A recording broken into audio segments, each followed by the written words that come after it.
സ്ത്രീ സുരക്ഷാ pension UDF സർക്കാർ അട്ടിമറിച്ചെന്നാരോപിച്ച് ജനാധിപത്യ മഹിളാ അസോസിയേഷൻ പെരിഞ്ഞനം വില്ലേജ് കമ്മിറ്റി സ്ത്രീ സുരക്ഷാ സംഗമം സംഘടിപ്പിച്ചു. DYFI സംസ്ഥാന കമ്മിറ്റി അംഗം RL ശ്രീലാൽ ഉദ്ഘാടനം ചെയ്തു. പെരിഞ്ഞനം പഞ്ചായത്ത് പ്രസിഡന്റ് TK രാജു അധ്യക്ഷത വഹിച്ചു. Local secretary PA Sudheer, Mahila association village secretary Smitha Shaji, president Mridula Gireesh, Saritha Kannan, Vineetha Mohandas, Sivaraman എന്നിവർ സംസാരിച്ചു.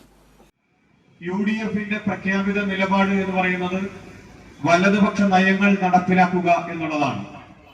വലതുപക്ഷ നയങ്ങൾ നടപ്പിലാക്കുക എന്ന് പറഞ്ഞാൽ നാട്ടിലെ സാധാരണക്കാരായ പാവപ്പെട്ട മനുഷ്യന്റെ ജീവിത പ്രയാസങ്ങൾക്ക് അറുതി വരുത്താൻ വേണ്ടിയുള്ള നിലപാടുകൾ എന്തെല്ലാമാണോ ഈ നാട്ടിൽ അവശേഷിക്കുന്നത് അവയെല്ലാം നിർത്തലാക്കുകയും അവയെല്ലാം അവസാനിപ്പിക്കുകയും കുത്തകകൾക്കും കോർപ്പറേറ്റുകൾക്കും വേണ്ടി നിലപാടുകൾ സ്വീകരിക്കുകയും നിയമനിർമ്മാണങ്ങൾ നടപ്പിലാക്കുകയും ചെയ്യുക എന്നുള്ളതാണ് വലതുപക്ഷ നയം എന്നതിന്റെ യഥാർത്ഥമായ അർത്ഥം എന്ന് നമുക്ക് മനസ്സിലാക്കാൻ വേണ്ടി കഴിയണം.